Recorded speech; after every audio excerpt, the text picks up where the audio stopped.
दोस्तों, जैसे ही खबर सामने निकल के आती है कि कतर ने भारत के उन 8 एक्स नेवी ऑफिसर्स को डेथ पेनल्टी की सजा से बाहर कर दिया है, उसके बाद ही भारत और कतर के रिलेशंस और ज्यादा स्ट्रांग होने शुरू हो चुके थे। और इन्हीं मजबूत रिलेशंस के चलते कतर ने भारत के साथ में एक और बहुत बड़ी LNG गैस की सप्लाई को लेकर के एक बड़े एग्रीमेंट को फाइनलाइज किया है, जिसके बाद अगले 2028 तक भारत को अपनी LNG की जरूरतों को पूरा करने के लिए किसी और देश के ऊपर निर्भर होने की जरूरत नहीं पड़ेगी। तो पूरी डेवलपमेंट क्या है आज के इस वीडियो में समझते हैं। बस हमें सपोर्ट करने के लिए इस वीडियो को लाइक और चैनल को सब्सक्राइब जरूर कीजिएगा। दोस्तों, हम बात कर रहे हैं भारत की दिग्गज गैस ऑपरेटर कंपनी पेट्रोनेट के बारे में, जिसने रिसेंटली कतर के साथ में एक बड़े एग्रीमेंट को फाइनलाइज किया है, जिसके बाद कतर भारत को करीब 7.5 मिलियन मैट्रिक टन गैस की सप्लाई करेगा। लेकिन आपके मन में सवाल आएगा कि भारत ने ऐसे एग्रीमेंट को आखिर फाइनलाइज क्यों किया, क्योंकि इससे पहले भी भारत ने कतर के साथ में कई एग्रीमेंट्स कर रखे हैं। और अगर आप नोटिस करेंगे तो लगातार दुनिया के बड़े बड़े देश जिनकी कई बड़ी इंडस्ट्रीज और energy power plants natural gas के ऊपर ही डिपेंडेंट है, वह देश लगातार कतर के साथ ऐसी डील्स को फाइनलाइज कर रहे हैं। अगर हम एग्जांपल के तौर पर देखें तो रिसेंटली कतर ने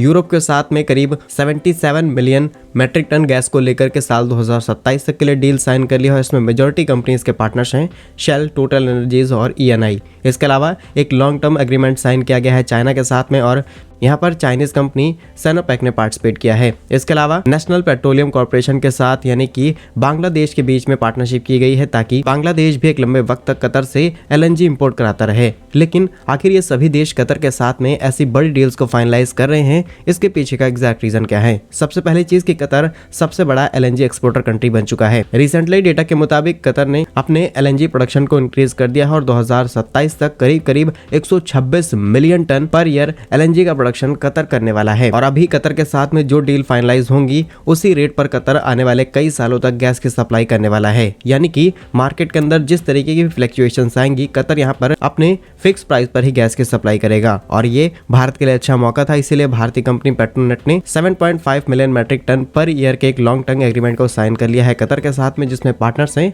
Indian oil corporation, Bharat petroleum और gas authority of India limited, जहां पर साल 2028 तक के लिए इस डील को फाइनलाइज किया गया है। वहीं बताया गया है कि साल 2028 के बाद भी इस डील को और ज्यादा एक्सटेंड किया जाएगा। अगर हम गैस इंपोर्ट्स की बात करें तो साल 2021 के डेटा के मुताबिक भारत ने कतर से 42% अपने टोटल कंजप्शन का हिस्सा इंपोर्ट कराया है। इसके बाद यूनाइटेड स्टेट्स से 16%, UAE से 13% और नाइजीरिया से 6% गैस हमने इंपोर्ट कराई है। अगर हम पेट्रोनेट की बात करें तो ये वो कंपनी है जो भारत के कोस्टल एरियाज में टर्मिनल्स प्रोवाइड करती है, जहां पर बड़े बड़े LNG से भरे हुए शिप आकर के फिट होते हैं और वहां से पूरे देश के अंदर पाइपलाइंस के जरिए गैस की सप्लाई की जाती है। तो ये बहुत इंपॉर्टेंट कंपनीज हैं जो लगातार अपने बिजनेस को एक्सपेंड कर रही हैं, जिसकी वजह से इनके प्रोजेक्ट भी अब अलग अलग कंट्रीज में इंक्रीज होते चले जा रहे हैं। करंटली पेट्रोनेट के पास दहेज और कोची में एक टर्मिनल है, जहां से ये LNG की सप्लाई पूरे देश के अंदर करते हैं। फिलहाल भारत और कतर के बीच हुए इस एग्रीमेंट पर आप क्या सोचते हैं, हमें कमेंट्स में जरूर बताइएगा। भारत कैसे ही यूजफुल इन्फॉर्मेटिव वीडियोस पाने के लिए आप हमारे YouTube चैनल को सब्सक्राइब जरूर कर लीजिए। मिलेंगे हम आपको एक नई और इंटरेस्टिंग वीडियो में, तब तक के लिए वंदे मातरम।